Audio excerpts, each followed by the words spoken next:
checking with it.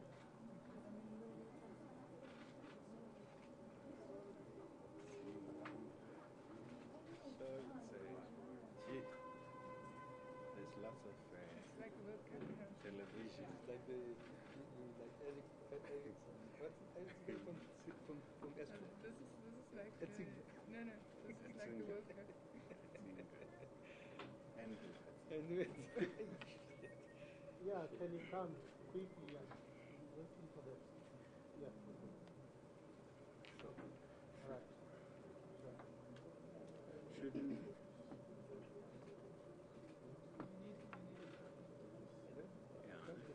You need a statement. Well, there's your copy of this. Yeah.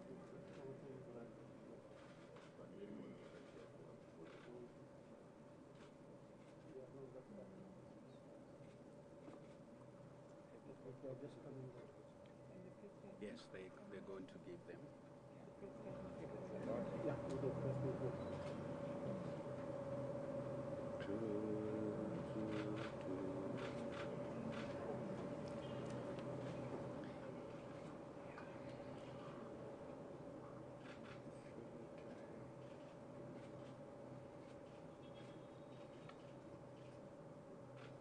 Is it afternoon? Good afternoon, ladies and gentlemen. You look too serious. Eh? We talking to No. I'm not talking about the issue. I'm talking about yourselves. You look like you are in a classroom. Eh? So no one must whisper. Tell him to come here. No, you don't have to hear. Sabelo, you don't have to hear. Okay, that's fine. That's fine. Okay. Okay. That's fine. Yeah. Yes. So we are just fresh from an executive council. Yeah. So Yeah. meeting. That's our provincial cabinet. So bear with us. The copies run after that, only after that.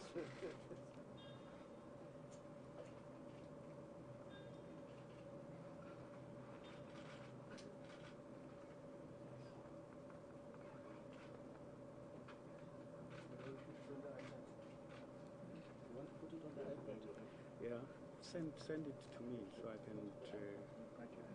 Yeah.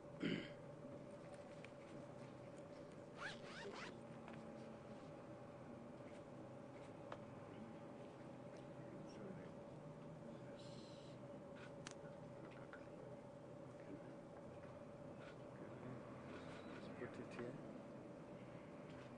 Is it yours? It's fine. Just want the owner not to be unhappy.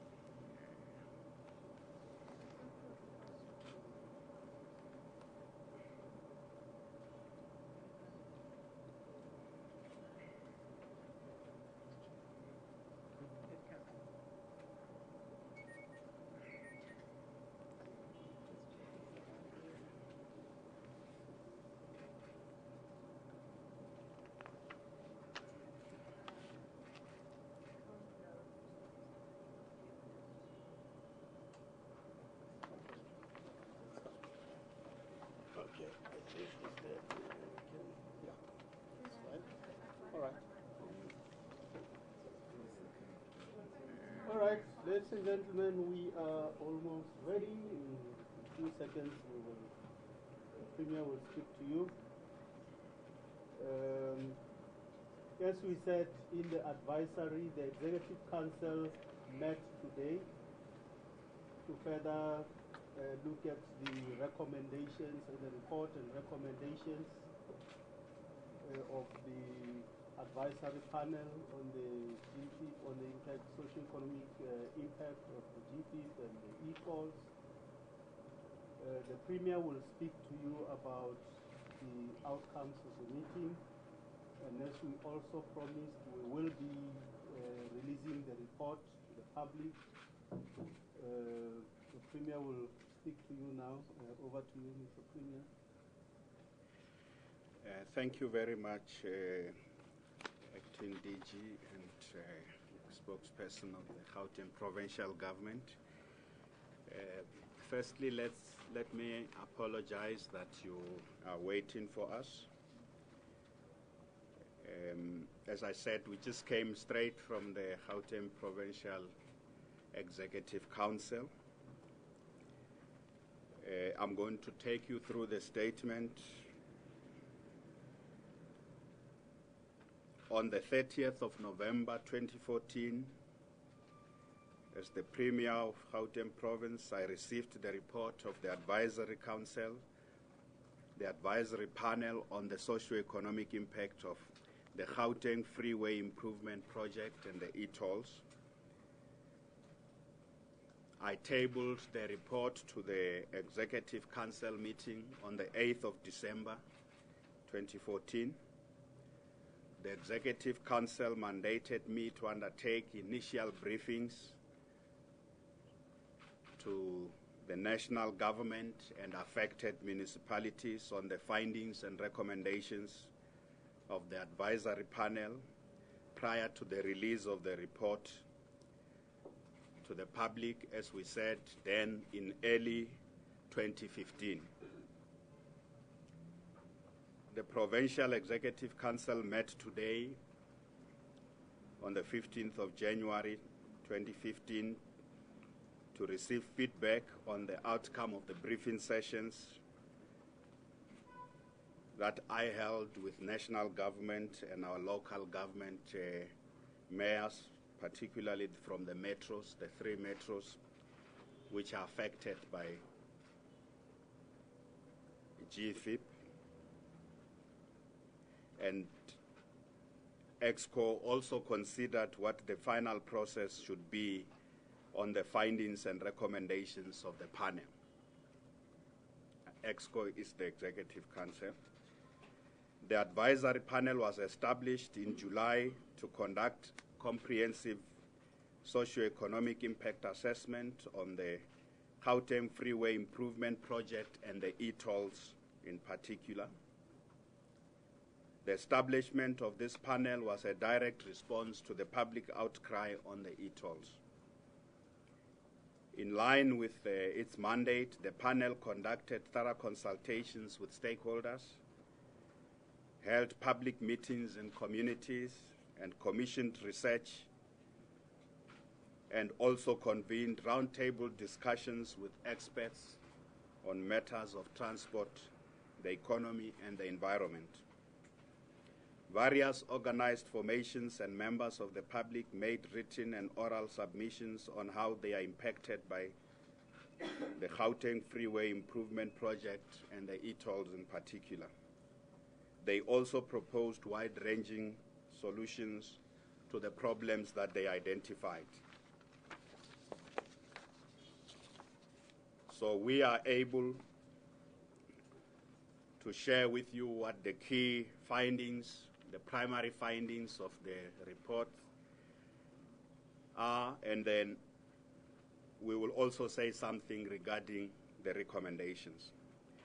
The first primary finding is that the implementation of the Gauteng Freeway Improvement Project has indeed benefited the economy and the people of our province in various ways, namely better quality of the road system, reduced travel time, improved fuel efficiency, reduced vehicle operating costs, and improved logistics efficiencies for business. And I need to say that this positive aspect of the upgrading of our roads is something that could not be disputed. There was overwhelming agreement that traveling in Gauteng now is better than it was before. It's easier, it's faster than it was before. So these positive benefits were appreciated by those who came before the panel. That's the first primary finding. And we use primary because there are many issues you will go through in the report. The second primary finding is that whilst there's general acceptance of the user pay principle and willingness to pay for the current and future upgrades of both roads and public transport infrastructure, in its current form, the e-toll system is unaffordable and inequitable, and it places a disproportionate burden on low and middle income households. From a cost point of view, and then it is also administratively too cumbersome. So that's the second primary finding of the panel. And as I say, there are many other details, things that the panel says, but these two are the primary findings from a cost and benefit analysis. With regard to the recommendations, in this regard, the main recommendation of the panel is that elements of the current system must be reviewed to address questions of affordability, equity, fairness, administrative simplicity, and sustainability. And this is linked to the second finding about the system not being affordable and equitable and placing a disproportionate burden on low and middle income households.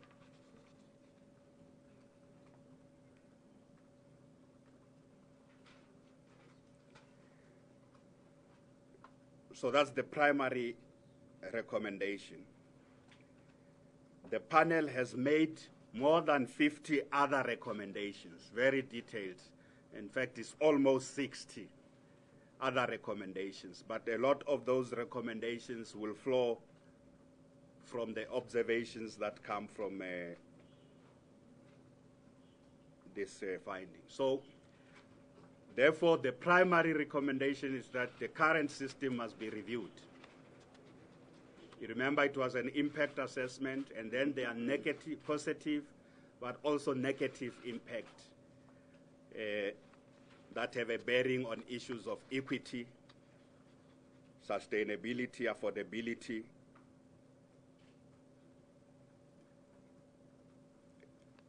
and also the problem of the administration of the system.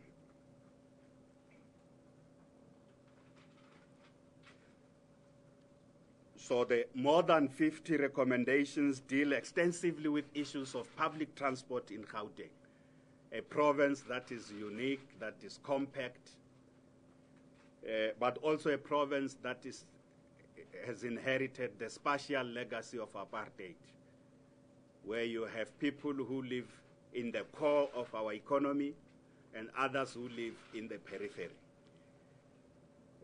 So public transport, issues of environmental sustainability are also dealt with amongst the many recommendations, and as well as issues of spatial integration. So there are many recommendations in there, and there are also detailed recommendations on what's called options, funding options.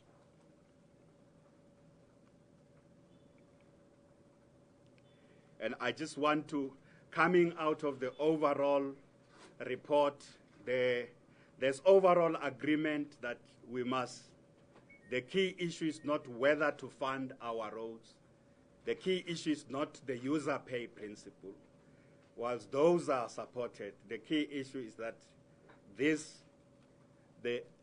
a hybrid funding model that's affordable, that's equitable, that's also sustainable should be looked at. That's the key issue that comes out of this report.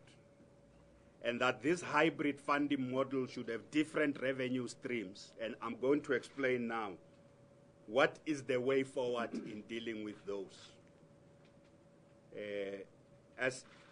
as the report says, that the current system shifts the burden to those who live far, those who travel longer distances to come into the economic core of Gauteng.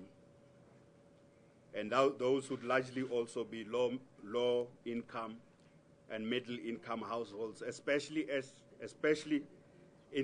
including the SMMEs that are in the periphery, township-based enterprises, which are forced to come into the core of the economy and go out. And then one of the things you will see in the report is the design of the e-tolls. They are themselves gateways into the core and out of the core. So if you live in the core and you don't have to travel out of the core, you are safe. But if you live out of the core and you are forced to come into the core and out of the core for your own living or your own business or your own work, if you work in places far from where you live, whether even middle-income people who may be living in suburbs, the burden is more for them.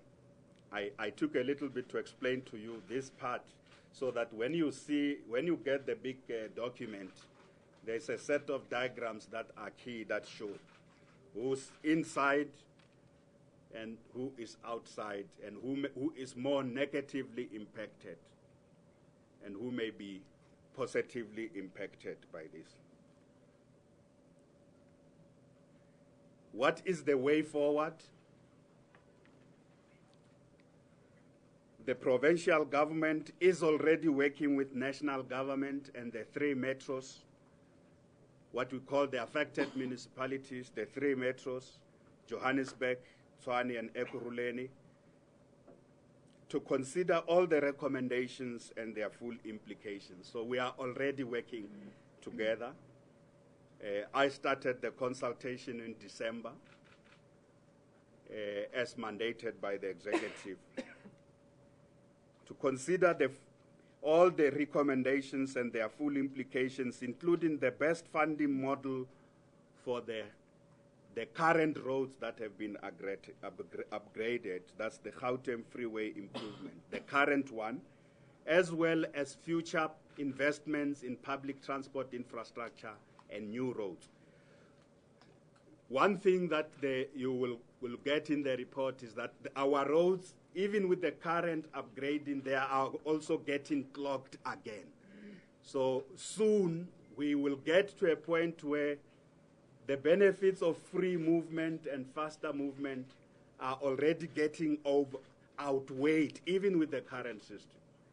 The roads are getting back to getting clogged again. So if there's no interventions about new roads, but also most importantly, the panel says massive expansion of public transport at a rate much more rapid, we will get to a big log jams very soon. So the process that we are saying we are led by Deputy President Cyril Ramaphosa in this process of consultation to look at the recommendations and their full implications, including issues of the funding, the hybrid funding model that is proposed by the panel. In addition to the engagements and the consultation between the 3 spheres of government,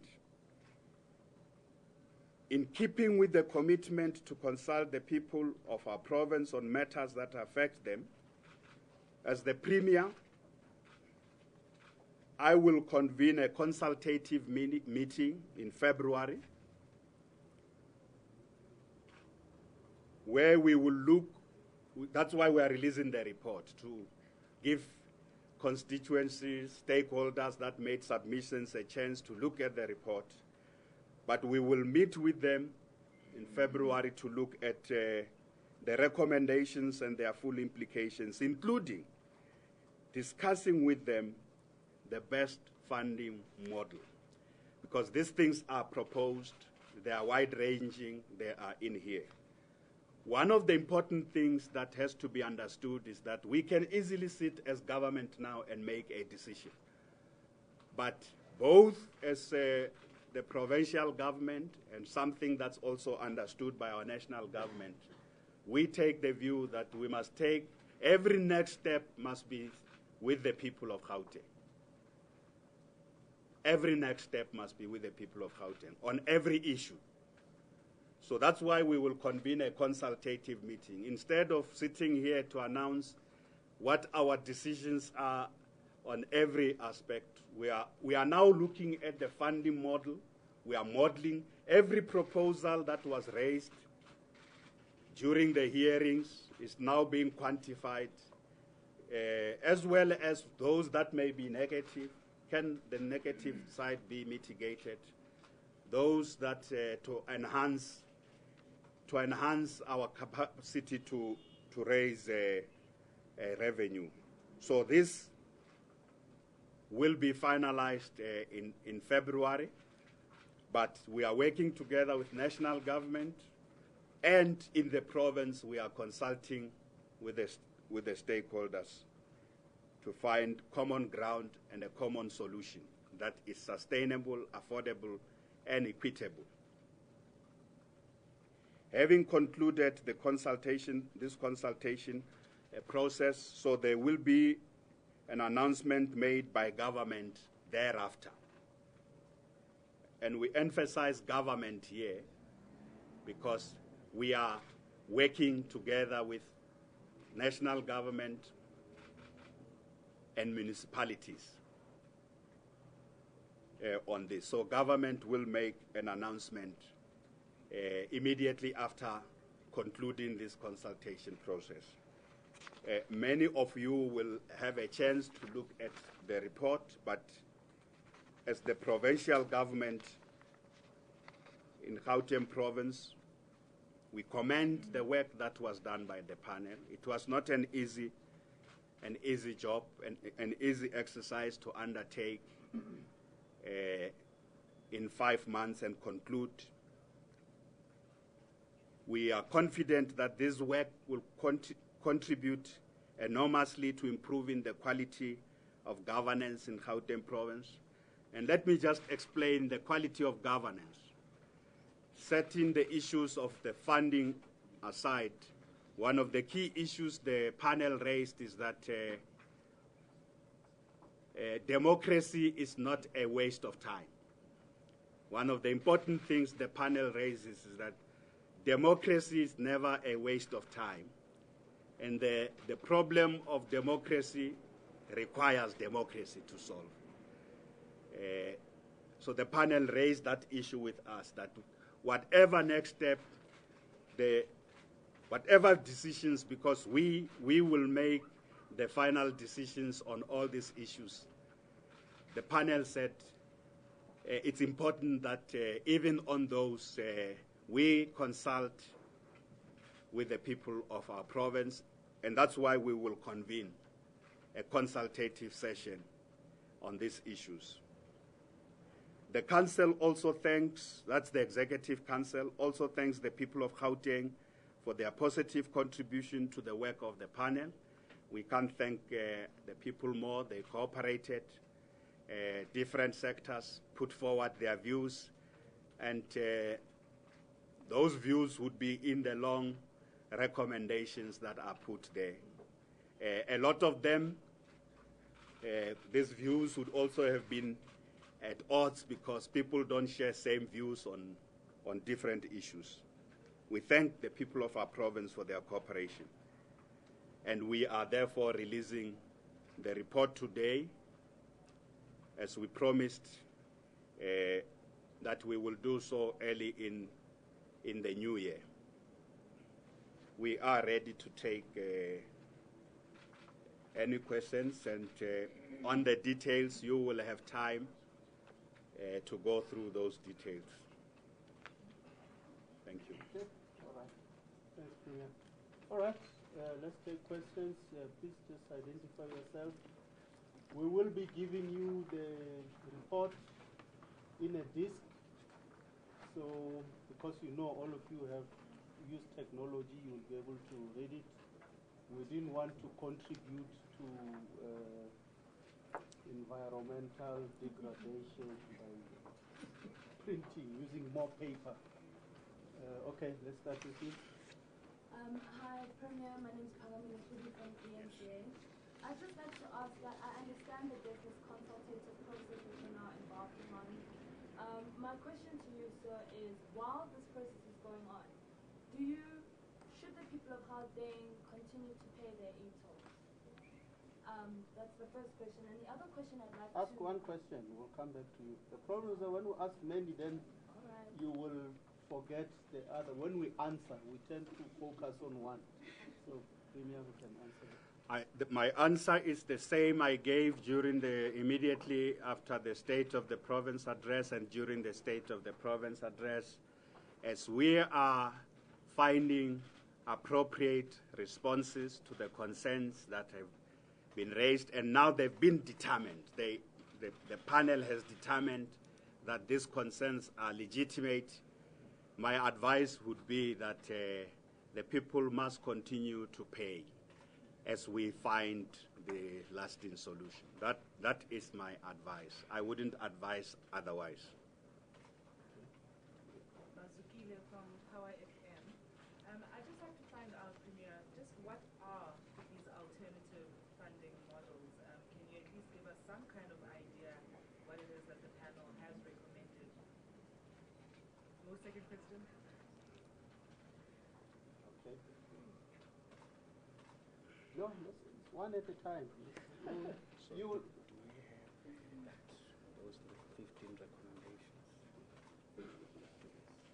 Okay, we didn't make copies.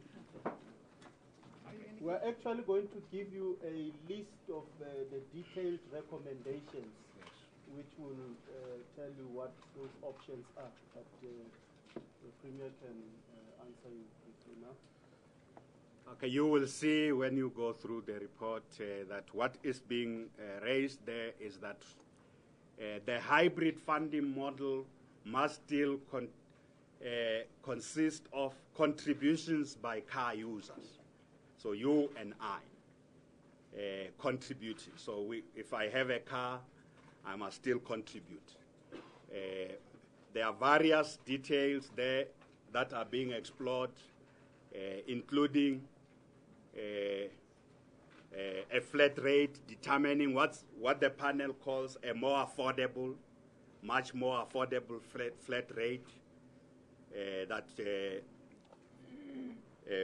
should be looked at, also based on looking at currently what would be regarded as something that carries a lot of people. Other options. So the first thing would be that there must, and this is important for us. We want to make it clear that people who came before the panel generally we're saying we are willing to pay, but let's find a mechanism that's not inequitable, not unaffordable, but also complex to understand. Because one of the important things is, apart from a flat rate that's more affordable for users, also look at other additional sources of revenue. And the other additional sources of revenue is actually contributions from government and other mechanisms. So there are many, because you remember there are people who also made proposals on issues of the fuel levy, both province and national. I don't want to go into those things. You will see very elaborate arguments that support each of the proposals that were made, were examined. And I don't want, it's not my, the panel looked at the pros and cons of each of them, but the hybrid model will be a combination of sources that would include raising revenue from, as I say, other sources. But that hybrid model also should make it easy for people to budget, to know, because one thing the panel says is that the current system, it's very difficult. The research conducted by on behalf of the panel. People say we don't know how much to budget. We don't know how much to pay. We are going to pay end of the month. Something that, so a combination. I don't want to go into details now because we have our own in-house process also now to start looking at what may be more efficient. We will engage the various stakeholders on those. But I can assure you that what people want to know is, what will this cost me? And because I'm willing to pay, what is the easiest way to pay for this? And where else will the money be coming from to help us repay the debt, but also build new infrastructure? We want to emphasize it's also about building new infrastructure. And there's a deep appreciation by people who went before the panel to say that we are a province that's the leading economy. We need to build state-of-the-art public transport infrastructure, which is good for our economy, but it must be done in a way that doesn't cripple our citizens. So that's important. So I am quite reluctant to go into those details. You will have an opportunity to look at them. What is called the hybrid model, a combination of sources of income. You will have an opportunity to look at that. And that work is being done by us in preparation for the stakeholder consultative meeting. We'll also be able to quantify each of those sources of income, how much you may be able to raise if you do this. You get income from this or that source. Kasha from the Business Day. Premier, to what extent is Sandal part of your consultations? They are scheduled to go to the markets early this year to borrow more funds, and I think the uncertainty around this process would probably be a difficulty for Sandal. To what extent are they involved? And then, were you surprised by the findings that those communities on the periphery were actually most disadvantaged? Because I recall in the previous administration, we were told extensively that the grumble around e-tolls was a grumble of the rich. And now the panel has now told us that it's actually poorer and middle income communities that are facing the biggest burden. Okay, I think all I can say to you is that we are working with national government, and we have national government. That's our reference point. The team led by the Deputy President. I don't want to go into any other details about who else is part of that.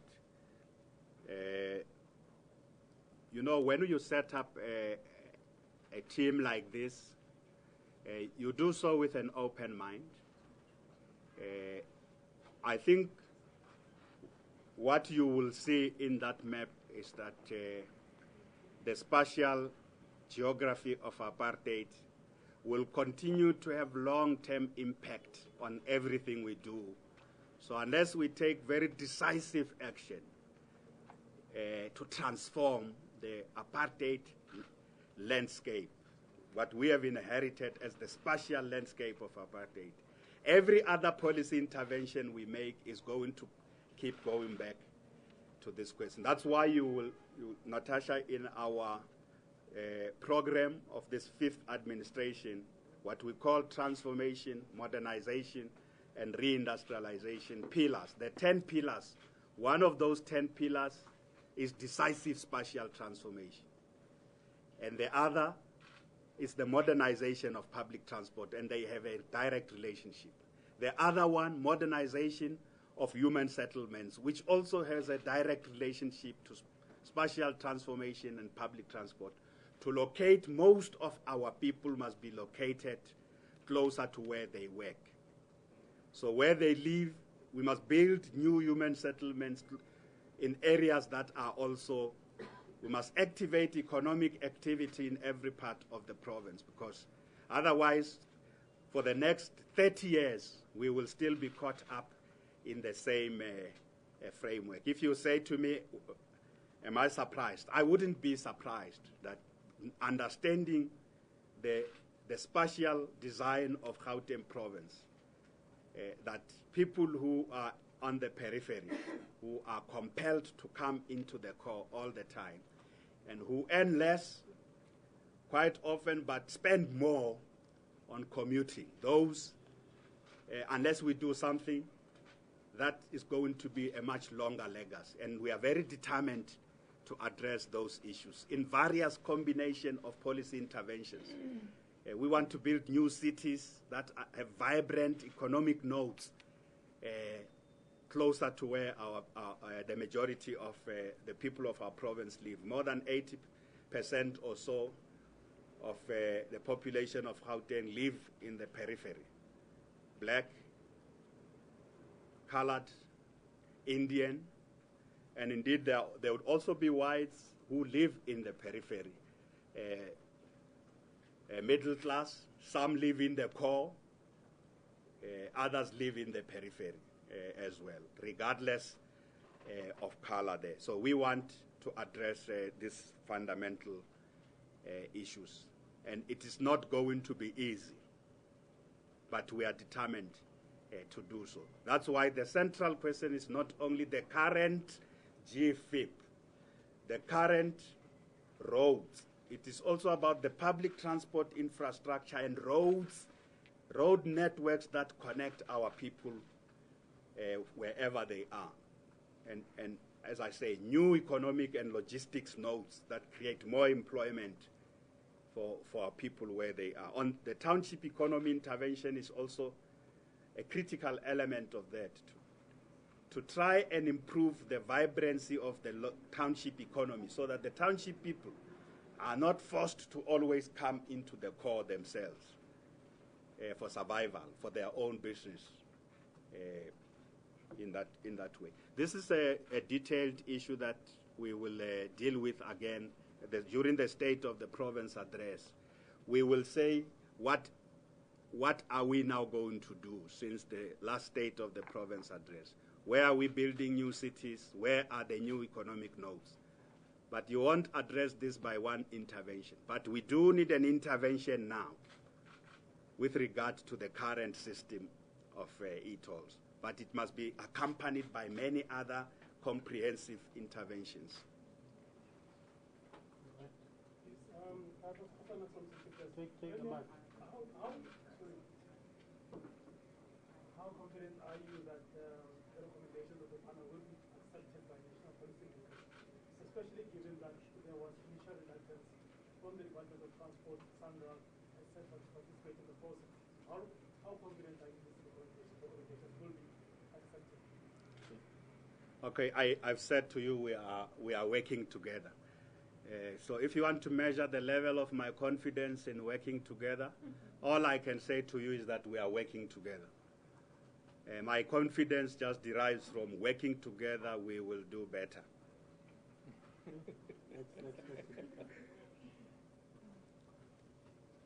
Yes, got the mic there.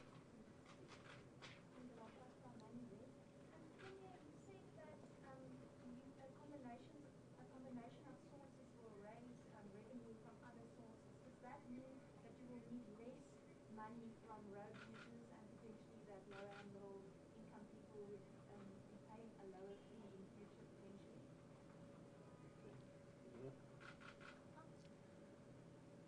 I think for me that follows from having identified that there's a disproportionate burden.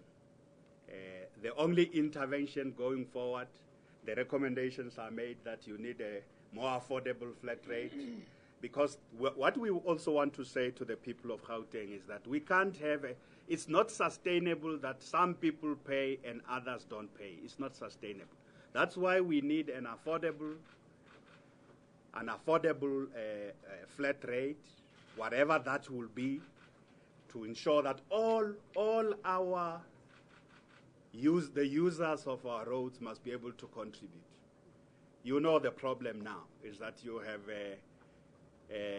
lots of people who are not contributing, and their legitimate complaint has been that's why we are consulting. That's why every phase of it we were consulting with people. Because when later we have made final decisions on which we have engaged with people, we must be able to say, but if this is the intervention made to ensure that we have a system that works better, that's more equitable, more affordable, you can't have people who don't pay. And this must be one of the things as a people we deal with. We are thinking about the future. 15 years from now, the National Development Plan, Vision 2030, if we want to get that type of future, we should have conversations that addresses also obligations. Government, we are sensitive to negative impacts, but there must also be obligations. And if you have people who are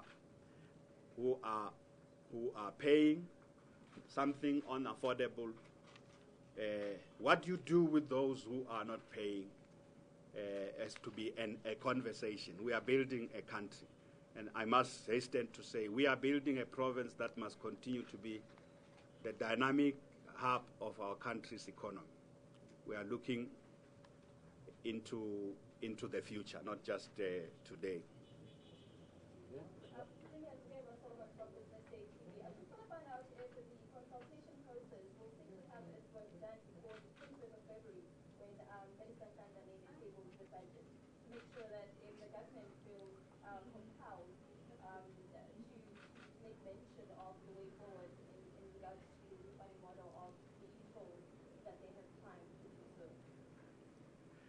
I can assure you that we are working we want to make sure that, that's why we're talking about us concluding our consultative meeting in February. You know, I am speaking during the State of the Province address as well. We want to make sure that if there shouldn't be uncertainty beyond February. We want to make sure that there is absolute certainty. And the people of our province need certainty. Yes, the investors need certainty. The issue raised about Sanral raising revenue, there must be certainty. All I can say is that we want to make sure we pay the debt. It's an obligation we have as a sovereign state because that money has benefited improving our roads. So we want to conclude this process, and I'm confident that the Deputy President will drive the process at the level of government to meet our to ensure that by February we have completed. But in the province, my engagements with civil society and stakeholders will be concluded pretty. By the end of the I will say before. I'll say before the end of February.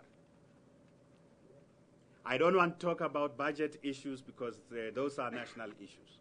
I can assure you that I want to ensure that by the time we go to the State of the Province address, we have had the consultations.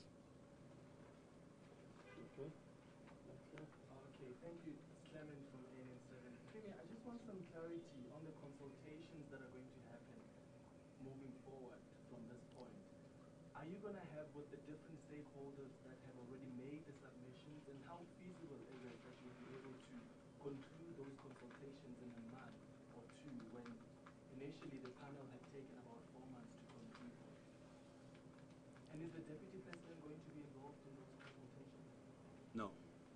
No, that process, the Deputy President is not involved in our Gauteng process. He's driving the national process that brings us in. That is my obligation as the Premier of Gauteng to consult with the people of this province. You are asking if it will be feasible. Yes, we are not having 100 meetings anymore. The panel has identified issues, recommendations. So we are going to have a consultative meeting. Yes, in between we will be talking to the different sectors that are now looking at these recommendations. But we will have essentially one consultative meeting that brings everybody. And this is those who have made submissions to the panel into one meeting. And as I say, in between there are also those, once they get this report, as it has happened, they would be wanting to talk to us, and we will talk to them. But we will have one final meeting where we will be able to say, given the recommendations of the panel, this is the way forward. What do you think as those? The panel has said the following on the various sources of revenue, from the fuel levy to any other idea. We will be bringing back there to say we have also costed these sources of revenue, how much can they raise? And a conversation on a flat rate also will take place at that point. So I think that's what we will be able to complete this process. I'm confident, because we now narrowing the gap, because the report points us in the direction of what the possible options are. And all you have to understand with this report, it puts forward options. It's not saying this is this. And that's important as for us, that binding people into one single way forward may not always be helpful. The panel says to us, look at these options, but engage people on these options before you make the final determination. And this is precisely what we are doing. Premier Marika Kamal from Jack Rand FM. I know to an extent you've answered this already, but I'm looking at the response on Twitter, obviously, as we're all tweeting, and people are going, they won't pay. They're not going to pay for this. What can they do to me if I don't pay? What do you say to these people, and what can be done to these people if they don't pay?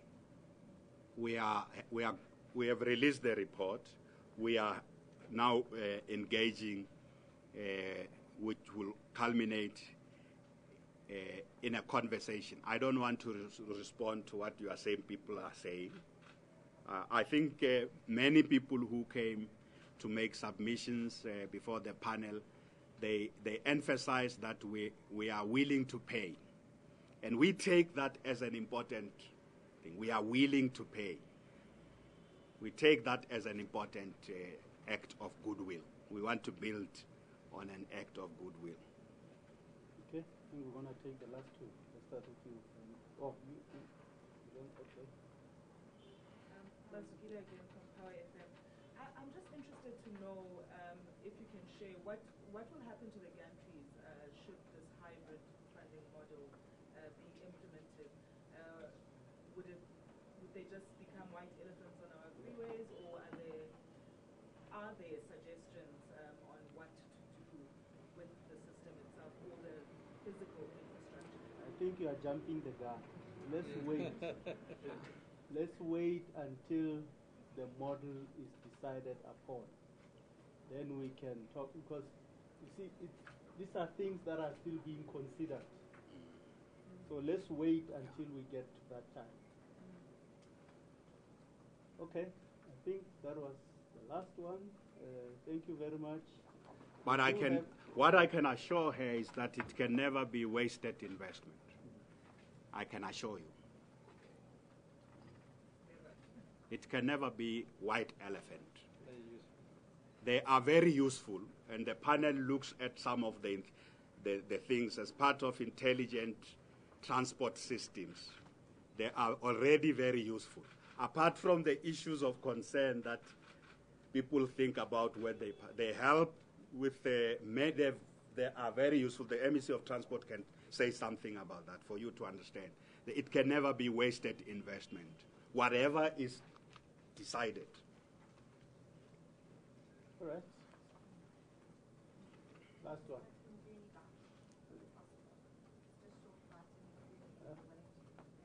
There? Hey, what is Zulu fight? Then you also want vendor buys. That's true. No, it's going to be difficult. We can arrange that afterwards. Okay. I think we done, ladies and gentlemen. Thank you very much.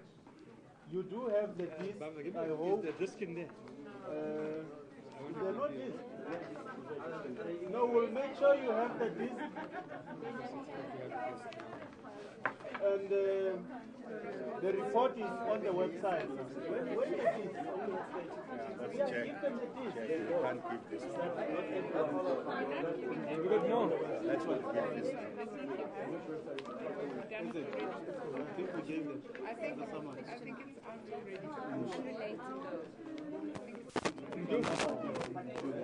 Email me the statement of No, it's email me the media statement.